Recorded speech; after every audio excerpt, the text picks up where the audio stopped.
Oh, sweet, sweet little Tim Wilson. You're not meant to actually say it.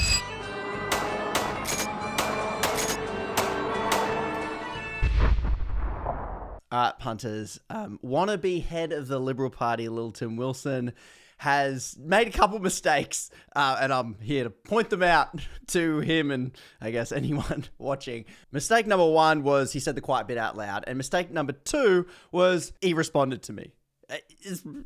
I really actually appreciate it when politicians take the time to respond to me on Instagram. A fair few do, and that's awesome. Dialogue is the whole point of how democracy is supposed to work. That's great to have that interaction with politicians, but I don't know, Lil Tim. I really think he probably should have ignored me. Let's watch the video and see which quiet bit he said out loud. 3 reasons why the government's productivity tax hike, productivity roundtable isn't going to go anywhere. Let me start off with a compliment as an ex-teacher. Let me compliment. I like the camera angle. The setting's really good. The lighting, they've nailed it. It's all actually about lighting. I might say sometimes, Tim, when your videos look too professional on Instagram, they don't perform as well. Sometimes Instagram and Snapchat and TikTok like the more lo-fi version where you're not in a studio. But as far as studios go, I like, if you had a podcast, Politician Tim, that would be the setting in which you could join Podcasterstan. So good start. We can already see the Liberal Party, who have got absolutely demolished at the last election, have not learnt any lessons. So you'll notice the tried and true Liberal Party playbook. Any mention of the word tax, they want you to freak out, right? So remember, our tax system is rigged against we working punters, and his job is to maintain the status quo. So he wants to make you afraid of tax, and he's done that now. This roundtable, productivity, tax hike, productivity, great Liberal Party messaging. I'm just not sure it's going to stick with the Aussie punters these days. Let's keep going. That's not the big mistake. Number 1, it's because they have no vision and no courage. If you want to achieve economic reform, you've got to have a plan, and you've got to take it to the community and sell the case for reform, because you're actually putting your own political skin on the line to actually achieve something to improve the standards of living for every Australian. I'm not too opposed with that. It's a good Liberal Party talking point because it's kind of true. Albo has proven to be very afraid of doing literally anything. So when they call him weak or not brave enough to take a plan, I think that's kind of true. My criticism would be, it's very vague. What are you talking about? Give some examples, show some citations. Don't just give us, we know you're the opposition, because all I see here is your job is to say, whatever you're doing sucks. And we're kind of sick of that. That's crap politics. That's beauty pageant politics. We don't want to see it anymore. So just a little tip there. Number 2, it's because they're not including mining industry.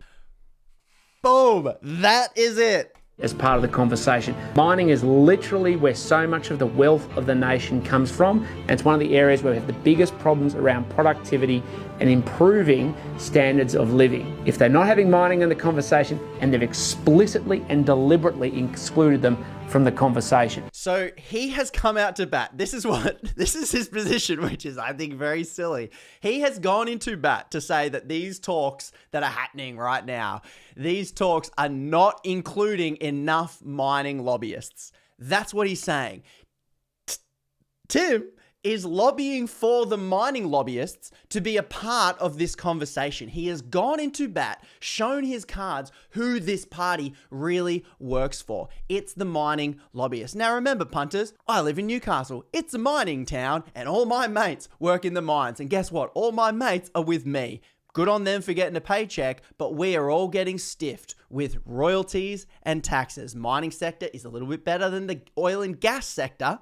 When he's talking mining, he is honestly talking about oil, gas, which once again are the biggest tax budgets in Australian society. We're giving our wealth away for free. And that was the biggest mistake. That's the quiet bit out loud. This is the Liberal Party showing who they're really working for and who they're really pushing to pass policy for. Their job is to keep the tax status quo the same, because we are getting absolutely fleeced by foreign-owned mining cartels. If we had mining in the conversation like Tim wants, they would be pushing for, guess what? A lower royalty. Coal in New South Wales pays a 9% royalty, which I think is a joke. Oil and gas pay bugger all. They would be pushing to pay less. They would be pushing to pay workers less. They would be pushing to mine more. They would be pushing for us to subsidize the cleanup costs. That's what mining lobbyists push for. I know because I met one and spoke to one. They will always cry poor and say they don't have enough. So yeah, if you're going to back in big mining cartels, Tim, don't say it out loud. This is not your strongest suit. Now, let's go to the second big mistake that Tim has made. So I couldn't help myself. I did comment on this. I said, hang on, did you just show your cards on who you really serve? Mining lobbyists. Yeah, they're the people being excluded.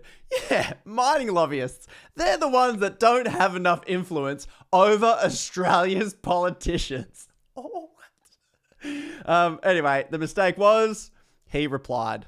He says, lols, showing your age a bit there. He says, I just know how wealth is created. You know, mining is needed for renewable energy, right? They're even needed for bridges for trolls to live under. Okay, first off, let's break that down. Is he calling me a troll? I'm not really a troll. I might be trolling him a little bit, but I am genuine in my comment right there. And here's the Liberal Party playbook. The thing that they know is super contentious, and Rupert Murdoch has done the heavy lifting, poisoning, and making everyone argue about, it's renewable energy. So what he's trying to do, because I'm making fair points about mining industry absolutely stiffing us. I'm not talking renewables. I'm not talking anything like that. But he knows they've done a lot of hard work into paint anyone that has a solar panel on their house as some kind of tree-hugging hippie that's going to destroy Australian civilization. So he is trying to, in this comment, paint me as some kind of renewable energy activist because they can't come at my argument straight away. And honestly, it's really weak, and I think people see through it. So he's trying to go, if you criticize mining, you must want to get rid of all mining and go to 100% renewable instantly and destroy and crash the Australian economy. It's so unrealistic. You're Greta Thunberg. Right? That's the kind of angle they're going with there. And then the bit I responded again to he says, I just know how wealth is created, which I couldn't help myself. I respond with, oh, I didn't realize we needed to give billions of our oil and gas away for free to foreign-owned cartels, keep letting tax bludgers like Adani operate here in order to build wealth. Is that how Norway got their $2 trillion sovereign wealth fund? Silly me. So this is the point that they will never engage with because they know it's true. He knows. That's a great pause on that. He knows this is true. You can see it in his eyes. But that suit is telling him, you know who you really serve. So gaslight us as much as possible. Distract us with renewable energy and green hugging Greta Thunberg stuff as much as possible so that we don't keep pointing out that these mining lobbyists are stiffing us. These oil and gas lobbyists are stiffing us. Yes, there are a few good mining companies that do pay a lot of tax. Good on them. I've never mentioned them or come at them. BHP, good on you. Paying tax. I like it. I think your royalty's too low, but I'm not picking on you first because gas are the biggest bludgers. But when he says mining, he wants you to think all resource extractive industries. Let's just go through some of the other comments here because I don't think it's flying with any of the other punters. Yeah, nah says exactly. Tim doesn't even hide who he's shelling for. Libs love good corporate bludger. They want our resources to be stolen for free. They want punters paying everything instead of big multi-billion-dollar corporations paying their fair share. Bloody spot on. Punter Keelan picture. Hey Tim, I suggest you check out his page. It's very informative about how many billions the Aussie government gives away to mining and gas and how they pay no corporate tax. That's how our wealth is being given away, not created. The only wealth from these projects is the tax us tradies have to pay while working here. Cheers, tradie. Keelan picture. You are exactly bloody right.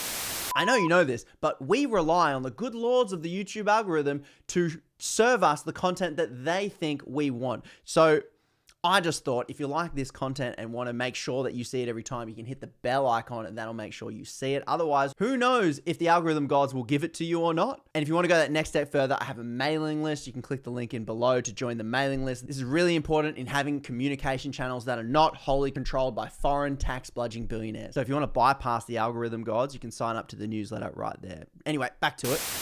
It actually outrages me when I see these mining cartel websites, you know, the gas lobby's website will come up. It'll say this much in royalties and taxes paid. I've already broken down when they say royalties and taxes, they combine it. Royalties are payment, what you bloody owe us for taking our stuff.